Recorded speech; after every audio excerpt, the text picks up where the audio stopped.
Hoje nós vamos fazer o estudo do livro de 1 Coríntios, capítulo 1. O apóstolo Paulo, quando ele empreendeu 3 viagens missionárias, ele fundou várias igrejas. Mas a igreja de Coríntios era mais problemática, porque na cidade existia o porto de Cencreia e era uma cidade muito cosmopolita. Tinha gente de várias regiões do mundo.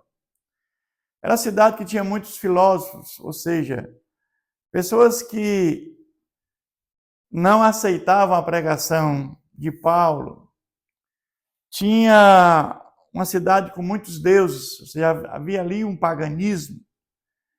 Então, era uma cidade muito problemática. Era uma igreja problemática. Também, em função do porto, tinha muitas prostitutas. Então, Paulo, ele escreve para a igreja de Coríntios, e nós vamos ver que ao longo desse livro, desta carta de Paulo aos Coríntios, é mais Paulo tentando corrigir os desmandos dessa igreja. Então, Paulo, ele começa esta carta com saudações, dizendo: Paulo, chamado pela vontade de Deus para ser apóstolo de Jesus Cristo. E o irmão Sóstenes. Por que Paulo fala isso? Porque havia um entendimento naquela igreja que Paulo não podia ser apóstolo de Jesus Cristo, porque ele não andou com Jesus. Mas Paulo inicia essa carta dizendo chamado pela vontade de Deus. Por quê? Porque mesmo não tendo andado com Cristo, mas ele teve um encontro com Jesus fora de tempo. Quando ele ia para Damasco, perseguindo-os do caminho, que eram os seguidores de Cristo, e lá ele teve esse encontro com Jesus. Por isso que ele começa essa carta confirmando que ele era apóstolo de Jesus Cristo pela vontade dele. A igreja de Deus que está em Corinto. Aos santificados em Cristo Jesus, chamado para ser santos. Quem são aqueles santificados em Cristo Jesus, chamados para ser santos? São todos os que são regenerados pelo Espírito Santo. Nós sabemos que quando escutamos a palavra de Deus, é o Espírito Santo que nos regenera.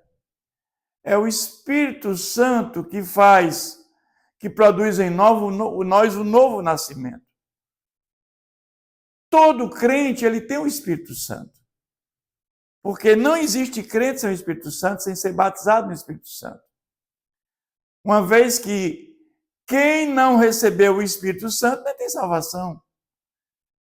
O primeiro passo da nossa caminhada de fé é receber o Espírito Santo. Então, santificação é um processo. Diferentemente da regeneração e da justificação, que são atos de Deus. E a santificação é um processo. Não é que você é santificado depois que morre, como alguma doutrina pega, tornar alguém santo. Não. A santificação é um processo que vai durar toda a sua vida enquanto você estiver vivo. E quando você morre em Cristo, quando você persevera até o fim da sua vida, esses são os eleitos de Deus que vão ter a vida eterna. Ele diz assim: graça a vós outros e paz da parte de Deus, nosso Pai e Senhor Jesus Cristo. Ele agora vai falar da gratidão, que Jesus fez por cada um de nós. Sempre dou graças a meu Deus, a vosso respeito, a propósito da sua graça, que nos foi dada em Cristo Jesus. O que Paulo aqui está dizendo? Que antes da fundação do mundo, houve a queda do homem. Todos nós nascemos pecadores. Então, Deus, na sua onisciência, é claro que ele sabia como é pecar, mas ele traçou um plano de salvação antes da fundação do mundo, que ele, o próprio Deus, encarnaria, viria este mundo na forma de humano, ser humano, com natureza humana e divina, 100% homem, 100% Deus, e ele vinha morrer no nosso lugar, trazendo a graça salvadora como fundamento da nossa salvação. Essa graça aqui que Paulo está se referindo. A graça que Jesus Cristo nos trouxe. Porque sem essa graça ninguém salvaria. Essa graça é o fundamento da salvação. Jesus veio, morreu em nosso favor. Ele levou nos seus ombros todos os pecados da humanidade, se tornou maldito naquela cruz. E agora ele ressuscita e ele ascende aos céus, manda o Espírito Santo. Esse Espírito Santo é que nos vivifica da morte espiritual. Porque em tudo foste enriquecido, ou seja, em Cristo. Nele, em toda a palavra e em todo o conhecimento. A palavra de Deus, juntamente com o Espírito Santo, é que produz em nós o novo nascimento. Assim como o testemunho de Cristo tem sido confirmado em vós. De maneira que não falte nenhum dom, aguardando vós a revelação do nosso Senhor Jesus Cristo. O Espírito Santo que habita em nós, ele produz dons espirituais. E esses dons espirituais, ele nos capacita para a obra do Senhor. Evidentemente que, dependendo da nossa comunhão com Deus, do nosso aprendizado, da nossa prática de vida, cada um de nós vamos recebendo do Espírito Santo dons espirituais que nos capacita para a obra do Senhor, para sermos usados como instrumento de Deus para fazer a sua obra. Ele diz, aguardando a revelação do Senhor Jesus Cristo, ou seja, aguardando a segunda vinda de Jesus. Nós estamos aqui aguardando a segunda vinda de Jesus, quando Jesus virá pela segunda vez e haverá a ressurreição de todos os que morreram desde Abel até a sua segunda vinda. E aqueles que morreram em Cristo, esses ressuscitarão num corpo glorificado. Os que estiverem vivos em Cristo serão arrebatados num corpo transformados, o qual também vos confirmará até o fim, para seres irrepreensíveis no dia do Senhor Jesus Cristo. Lá em Tessalonicenses, quando Paulo escreve a carta de Tessalônica, ele diz que nós devemos estar com o nosso corpo, alma e espírito irrepreensíveis para a vinda do Senhor Jesus. Evidentemente que nós temos que estar irrepreensíveis a todo instante, porque não sabemos a hora da nossa partida. E quando nós morremos, nós só levamos a alma. A alma sobrevive, a alma é imortal, porque o corpo é para o pó da terra e o espírito volta para Deus. Então devemos estar irrepreensíveis no sentido de ter esse encontro com o Senhor Jesus. Mas ele fala também a questão da exortação à unidade dessa igreja. Que essa igreja de Corinto, como nós falamos, é uma igreja problemática. Ele diz, rogo-vos, irmãos, pelo nome de nosso Senhor Jesus Cristo, que faleis todos a mesma coisa e que não haja entre vós divisões. Porque essa igreja tinha divisões. Antes sejais inteiramente unidos na mesma disposição mental e no mesmo parecer. Porque essa igreja dizia o seguinte, pois a vosso respeito, meus irmãos, fui informado pela casa de Cloe, que era uma irmã da igreja, o irmão da igreja, de que há contendas entre vós.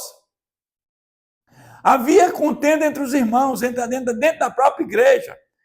Havia contenda, por quê? Porque refiro-me ao fato de cada um de vós dizer, eu sou de Paulo, eu sou de Apolo, eu sou de Cefas, eu sou de Cristo. Então, alguns entendiam que eles eram de Paulo. Paulo era o seu líder. Ou dizer, eu sou de Apolo. Apolo era um homem que era muito eloquente. Ou eu sou de Cefas, de Pedro, ou eu sou de Cristo. E Paulo vai dizer, acaso está Cristo dividido? Foi Paulo crucificado em favor de vós? Ou foi porventura batizado em nome de Paulo? Ou seja, ele está dizendo que não há divisão, todos têm que estar unidos em favor de Cristo. Porque Cristo foi quem veio morrer em nosso favor. Não foi esse aqui mencionado que morreram em favor para a redenção dos pecados da humanidade. Então não há essa ideia de eu sou disso, de um ou de outro, não. Nós todos somos de Cristo. Ele diz, dou graças a Deus porque a nenhum de vós batizei, exceto Crispo e Gaio, para que ninguém diga que foram batizados em meu nome. Ou seja, o objetivo de Paulo era a pregação da palavra de Deus. Porque tudo começa com a palavra de Deus para que o Espírito Santo venha convencer do pecado. É preciso que as pessoas escutem a palavra de Deus. Então, quando Paulo fala a questão aqui do batismo, que ele batizou também a casa de Estéfanas, além destes, não me lembro se batizei algum outro, porque não enviou Cristo para batizar, mas para pregar o evangelho, não com sabedoria de palavra, mas para que não se anule a cruz de Cristo. Nós sabemos que o batismo das águas, ele não leva ninguém à salvação. O batismo que leva à salvação é o batismo em Cristo pelo Espírito Santo. É o batismo na cruz em Cristo pelo Espírito Santo. Então, o batismo nas águas é uma confissão pública de fé. Então, Paulo tem esse entendimento de forma clara. E a preocupação dele é na pregação da palavra. Mas ele vai agora falar da importância da cruz. O que Jesus fez naquela cruz em nosso favor. Jesus quer ser lembrado na sua morte de cruz, porque através da cruz é que nós fomos libertados da escravidão dos nossos pecados. Ele diz, certamente a palavra da cruz é loucura para os que se perdem, mas para nós que somos salvos, poder de Deus. Ou seja, por que ele acha que a cruz é loucura para os que se perdem? Imagina, irmãos, que um condenado na cruz salvar o mundo. A cruz era símbolo de maldição. Aqueles ladrões, aquelas pessoas que fizeram coisas erradas iam para a cruz. Então você imagina agora a pregação da cruz, a pregação do Evangelho de Jesus Cristo. Ou seja, um condenado na cruz, aquele homem naquela cruz salvando toda a humanidade. Isso era uma coisa inaceitável. Pois está escrito, destruirei a sabedoria dos sábios e aniquilarei a inteligência dos instruídos. Onde está o sábio? Onde o escriba? Onde o inquiridor deste século? Porventura não tornou Deus loucura a sabedoria do mundo? Ou seja, a sabedoria divina reside na mensagem da cruz. Vamos ver que Jesus escolheu pessoas incultas para levar a mensagem salvífica. Quando nós vamos entender a escolha de Jesus, dos seus apóstolos que deram continuidade à mensagem salvífica de Jesus, eram pessoas incultas, pessoas que não tinham conhecimento. Então aqui Jesus está mostrando que onde está o sábio, onde está o escriba, o inquiridor desse século, porventura nos tornou Deus louco a sabedoria do mundo, visto como na sabedoria de Deus o mundo não o conheceu por sua própria sabedoria. Ninguém consegue ter sabedoria neste mundo que não venha do alto, que não seja cultivando o temor ao Senhor como princípio da sabedoria, reconhecendo que Ele é o nosso Criador, que sem Ele nada podemos fazer. É isso que Ele está dizendo aqui para nós. Aprove a Deus salvar os que creem pela loucura da salvação, da pregação. Nós sabemos que no plano de salvação, antes da fundação do mundo, porque, evidentemente, como nós já falamos, Jesus veio para nos religar com Deus. Aquilo que tinha sido havido perdido no Éden, com a queda do homem. Ou seja, aí, quanto mais nós conhecemos ao nosso Deus, quanto mais nós conhecemos a Ele, mais nós amamos a Ele. E a fé em Jesus Cristo, quanto mais nós conhecemos, nós temos fé em Jesus Cristo. Ou seja, a fé é esse conhecimento que nós temos do próprio Jesus. Porque tanto os judeus pedem sinais, como os gregos buscam sabedoria. Mas nós pregamos o Cristo crucificado, escândalo para os judeus, loucura para os gentios. Era escândalo para os gentios, porque os gentios, eles não entendiam que uma pessoa crucificada numa cruz, ela fosse capaz de salvar a humanidade. Primeiro, eles não entendiam que Jesus era o Messias que haveria de vir. E para os gentios era loucura total.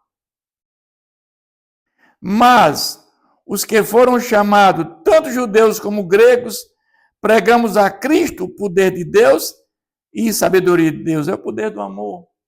Aqueles que foram colocando a fé em Jesus, que foram regenerados, que reconheceram que são pecadores, aqueles que se arrependeram dos seus pecados, que confessaram Jesus como seu Salvador, esses é o poder de Deus, sabedoria de Deus. Porque a loucura de Deus é mais sábia do que os homens. A fraqueza de Deus é mais forte do que os homens. Então, nós vamos ver que Paulo vai falar agora da vocação daqueles que iam se convertendo, daqueles que iam entendendo o que Jesus veio fazer aqui.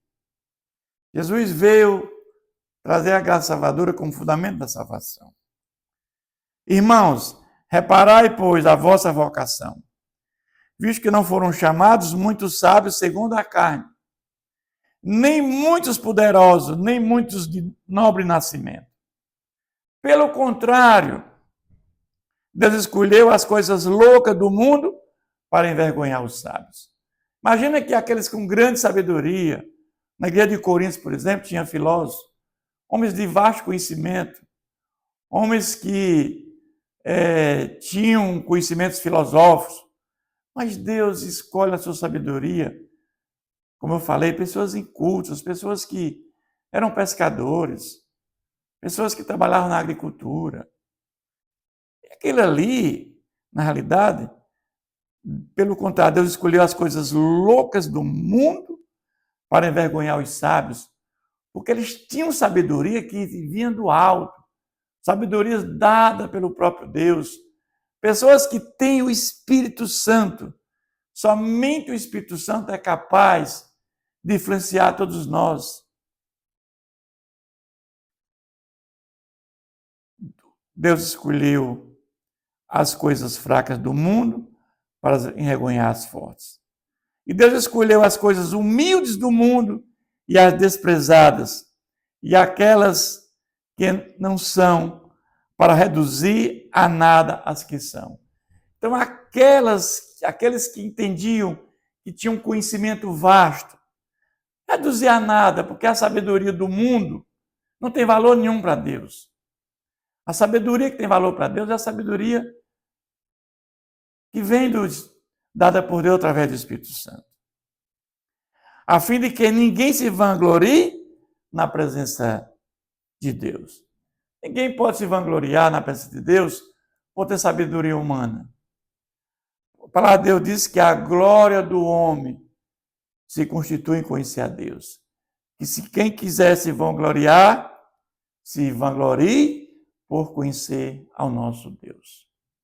Mas ele vai aqui concluir este capítulo falando dos valores de Cristo, o que Cristo fez por nós.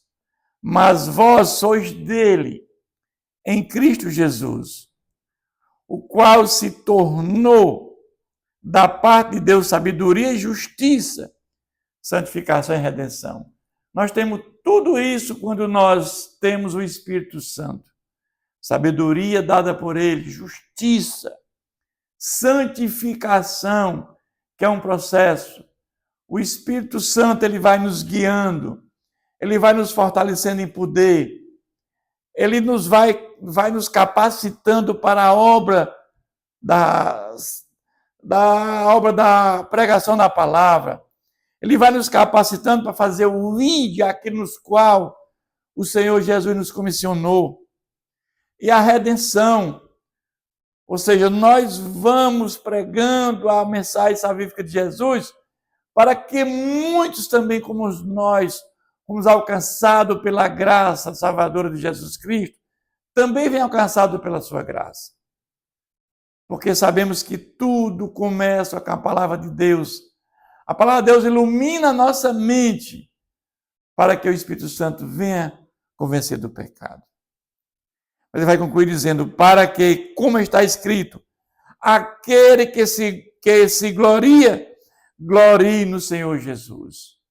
O próprio Paulo, quando ele empreendeu as 3 viagens missionárias, e quando ele volta para Jerusalém, para prestar conta com o líder da igreja, que era Tiago, irmão de Jesus, Paulo não fala do que ele fez.